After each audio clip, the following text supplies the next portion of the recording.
Persib Bandung berhasil menggilas Persik Kediri di Stadion GBLA dengan skor 3-0. Ini skor yang lumayan meyakinkan lah ya. 2 gol memang dicetak melalui titik putih lah ya, penalti dari Andre Ujung dengan Tom Haye, tapi 1 gol dari open play umpan tarik Putros ya menuju Andre Ujung. Itu sih membuktikan kalau Persib sekarang sudah bertransformasi ya. Bukan lagi menjadi tim yang hanya bisa menunggu counter defense counter, tapi kita juga nggak gugup lagi lah kalau dipaksa untuk megang bola duluan ya. Karena kalau kalian sadar dari 3 pertandingan terakhir ya, Persib itu berhasil mencetak setidaknya lebih dari 1 gol ya di setiap matchnya. 5-0 lawan Madura, 2-2 lawan Persebaya, dan sekarang 3-0 lawan Persik Kediri. Artinya apa? Artinya ya skema penyerangan atau skema permainan yang diinginkan oleh Coach Bojan Hodak itu akhirnya nyetel juga ya, atau alias pakemnya udah mulai ada nih. Waktunya pas lagi ya di putaran terakhir Liga ya, 9 atau 10 pertandingan terakhir di Liga ini. Makanya saya sih mulai pede ya kalau kita bisa hat-trick dan juga tripit di Super League ini ya. Karena pesaingnya Borneo dengan Persija itu jaraknya sudah mulai ada lah. Sekarang kan poin kita 57 tuh, Borneo 53 beda 4 poin. Terus Persija 51 beda 6 poin ya. Jadi jaraknya udah ya mulai jauh lah. Jadi kita mulai pede untuk bisa hat-trick ya di musim ini. Let's go. Oke, kita bahas dari segi line up ya. Di sini ada Teja Pakualam, Matrikardi dengan Barba ya. 3 pakem lini belakang ini memang sudah top ya. Kita berhasil lagi-lagi clean sheet, near bobol di kandang. Dengan 3 pemain ini ada Teja, Matrikardi dengan Barba. Teja berhasil melakukan save penting, terutama tendangan bebas dari Ezra Walian sih, itu ngeri ya. Untung berhasil ditepis dengan susah payah oleh Teja. Terus Matrikardi dengan Barba ya tampil solid ya, meskipun yang saya lihat ya di pertandingan kali ini khususnya kayak tidak seperti biasanya sih solidnya ya, karena beberapa kali kita tuh kayak apa ya, terlalu mudah ditembus loh. Terlalu mudah ditembus ya. Ada beberapa kali momen one on one dengan Teja, terus juga ada kemelut yang untungnya nggak gol ya, padahal dalam hati saya kayak wah ini sih kayaknya bobo lagi dah. Kayaknya bakal bobo dah, rekor clean sheet kita bakal habis dah. Tendangan Persik Kedirinya nggak tahu kenapa ya, dia kemana wae ya tendangannya, kadang ke atas, kadang nggak nyampe gitu ya. Jadi ada sedikit faktor luck juga ya Persib di pertandingan ini. Yang itu, yang apalagi yang umpan, terus tinggal one on one Teja ya, one on one, kena tiang ya. Gila, masih ada beruntungnya lah Persib di musim ini ya. Apalagi di pertandingan tadi. Terus ada apa ya, kekurangan dari lini belakang, Kakang paling ya. Kakang lagi underperform ya di match kali ini karena dia build up nggak bisa ya, beberapa kali build upnya nggak nyampe. Bahkan ada momen dimana dia dimarahin ya sama Berginho karena kombinasi playnya nggak jalan. Terus di lini defense juga dia beberapa kali ngelanggar pemain Persik, dan itu kan bahaya ya, bola-bola mati dari Persik Kediri dengan Ezra Waliani itu agak bahaya. Akhirnya kan keputusan Coach Bojan yang biasanya itu mempertahankan Kakang meskipun slot U23-nya udah habis ya, udah gugur, udah selesai gitu ya di babak pertama, tapi kadang masih dipasang Kakang. Tapi di match kali ini langsung Coach Bojan gercep ya, ganti aja Kakang ya, karena nggak jalan di match kali ini. Digantinya sama siapa? Sama Baros ya. Baros bahkan lebih bagus defense-nya daripada Kakang. Terus di tengah ya, di sini ada Putros, Tom Haye, ada Malis. Perhatian saya mungkin lebih tertuju kepada Putros ya. Putros memang akhir-akhir ini selalu dipasang menjadi gelandang bertahan ya. Kadang dengan Lucho, kadang dengan Adam Halis, kadang dengan Tom Haye juga. Tapi kalau bermain di sini ya, karena ini bukan posisi naturalnya, dia kadang agak kagok dan tidak sebagus yang seharusnya Putros ya. Dan saat babak kedua tuh Kakang nggak ada, dia kan dipindahkan lagi tuh ke sebelah kanan ya, menggantikan posisi kanan jadi bek kanan. Dan ya kelihatan ya, Putros ini memang punya umpan tarik yang gokil ya. Saya udah notice itu dari awal musim kali. Dia umpan tariknya tuh kayak terarah gitu loh. Sayangnya dari sebelum-sebelumnya nggak ada berhasil yang nyamber mulu ya. Dan di pertandingan kali ini kelihatan kalau Putros itu umpannya gokil. Di sini kan dimulai dari Baros ya. Baros lihat Putros lari, dia nunjuk ya. Soalnya itu ngasih kode ke Putros, Putros cepet.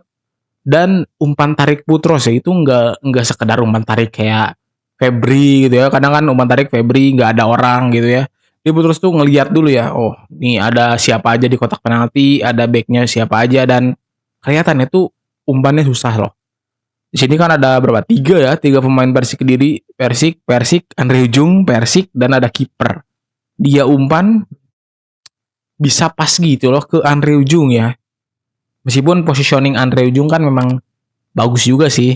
Cuman kan umpan Putros itu kayak memudahkan gitu loh Andre Ujung untuk mencocor bola dengan mudah ya. Jadi menurut saya sih udah lumayan bagus banget lah Putros ya. Kalau bisa sih setiap babak kedua lah Putros langsung pindahin aja ke slot Kakang ya, kalau Kakang nggak jalan gitu. Atau Kakang bisa agak dikasih shock terapi gitu ya, diganti sama Dion Max juga kayaknya boleh dah. Depan ya ada Berginho, Beckham sama Jung. Untuk Jung ya udah kita nggak usah bahas lah ya, dia cetak 2 gol di match kali ini, udah jadi top skor Persib ya dengan 10 gol. Paling Berginho kembali ke posisi sebelah kanan menggantikan Baros ya, yang Baros kan di beberapa pertandingan terakhir kadang suka nge-delay ya, kalau bola dikasih ke Baros tuh delay, terus kadang Baros gagal mengambil keputusan gitu ya untuk bisa syuting, jadinya kerebut dan lain semacamnya. Meskipun kalau dari work rate Baros ya bagus gitu, dari mau defense ke belakang dan lain semacamnya, tapi kan tugas sebenarnya dari Baros ya bantu penyerangan dan bisa mencetak gol ya sebenarnya. Makanya Berginho yang dipasang di sana, dan not bad juga ya Berginho dipasang di sisi sebelah kanan. Ada dia peluang bisa gocek, gocekannya gokil sih dia. Gocek ke tengah terus ke kanan ambilnya, sayang umpannya nggak dapet sama pemain di tengah. Terus juga ya momen dia berhasil ngasih umpan juga lumayan berbahaya ya dari Baros, dari Berginho kombinasi ya. Berginho sih setelah Baros masuk kan Berginho kembali ke tengah ya, kayaknya sih memang Berginho diproyeksikan menjadi IMF ya sekarang ya sama Coach Bojan kalau melihat dari skema ini. Kalau gol titik putih kan itu pertama itu Berginho juga sih. Dia ngerebut bola dari pemain Persik Kediri mau rebut bola malah kena kaki ya, dan itu di kotak penalti. Akhirnya penalti yang ngambil Tom Haye ya. Jarang-jarang kayaknya pernah ada sekali lah ya Tom Haye ngambil bola mati tendangan penalti kayak gitu, dan ya bisa diselesaikan. Bagus tendangan penaltinya, berhasil nggak mengecoh sih, cuman ke pojok banget ya, itu kiper susah sih kalau bola-bola kayak gitu ya. Dan itu selebrasi nimbang bayi ya, karena anak Tom Haye baru saja lahir. Congrats from Haye ya. Terus juga gol kedua itu Putros yang masuk ke tengah, dia ditarik dengan jelas. Jadi checking VAR-nya pun nggak perlu dilihat sama wasit ya. Jadi checking VAR itu kalau wasit sampai harus lihat monitor itu kadang tidak ada sinkronisasi antara yang di ruangan VAR dengan wasit utama ya. Jadi pertama yang ngebuat keputusan kan wasit utama. Nah, dia buat keputusan penalti. Terus wasit VAR-nya ngeliat ya. Nah, wasit VAR-nya misalnya nggak setuju nih sama opini wasit itu ya, kayaknya ini nggak penalti deh. Coba cek sini ya. Nah, itu kan jadi ada komunikasi dua arah gitu loh. Makanya kalau kayak tadi ya, wasit utama setuju penalti, wasit VAR setuju penalti, ya udah nggak usah ada pengecekan lihat layar lagi ya. Begitupun sebaliknya, kalau wasit utama tidak menunjuk titik putih, tapi wasit VAR ngelihat ada titik putih, nah kadang wasitnya disuruh panggil ya, ini wasit sini lihat monitornya ya. Nah kayak gitu, makanya ya itu regulasi VAR lah ya. Takutnya banyak yang nggak ngerti gitu, kok ini nggak dicek lewat layar itu ya. Jadi yang sebenarnya ngecek tuh itunya ya, di ruangan VAR-nya kayak gitu. Terus di subs, Imade gak main, Fitra gak main, Kurzawa ada beberapa momen lah, meskipun belum terlalu kelihatan banget ya. Sayangnya kan dia posisinya bek kiri ya, jadi nggak terlalu kelihatan lah kalau harus megang bola terus gitu ya. Robi gak main, Luciano main di tengah seperti biasa, Dedingga, Dewang udah lama ya gak main juga nih. Klok main, Dion Marks, tidak main, Sadil nggak main, Barros main, Ramon main ya. Jadi ada beberapa yang diparkir mungkin ya untuk lawan Borneo karena kita itu tinggal cuman 4 hari loh jedanya ya. Bahkan kalau sekarang udah tanggal 11 tuh, udah tinggal 3 hari lagi ya. Berarti langsung berangkat ke Borneo kayaknya, ke Kalimantan ya.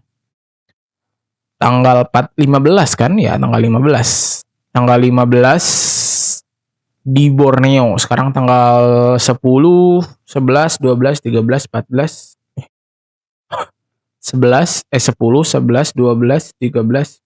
Banyak juga. Ya intinya agak lumayan padat lah, harus terbang ke sana, apalagi Borneo lagi serem. Dia cukur Persebaya 5-1 loh. Ngeri ya. Jadi kita udah aman di posisi puncak dengan 57 poin, Borneo 53, Persija 51 ya. Ya, kalau kita bisa ngalahin Borneo ya, ini udah 60, Borneo 53, udah beda 7 tuh ya. Persija anggaplah menang lawan Dewa 54. Di 54 ke 60 beda 6 poin ya, udah beda 6 poin nih sama Persija ya. Sudah nggak sabar, excited untuk menutup bulan Ramadan ini melawan Borneo ya, tanggal 15. Itu laga tunda. Borneo Persija juga kalau nggak salah lawan Dewanya tanggal 15 juga sih, jadi sama ya. Oke, mungkin segitu aja untuk pembahasan Persib kali ini. Gokil itu dia yang akan saya katakan oleh Persib Bandung 3-0 mencukur Persik Kediri. Kita mulai pede untuk bisa hat-trick, repeat, tinggal 10 pertandingan lagi ya, 34 kan semuanya ya, 18-36 ya, 34 10 pertandingan terakhir di sisa musim ini. Oke, jangan lupa like, share, subscribe, and see you in the video. Bye bye.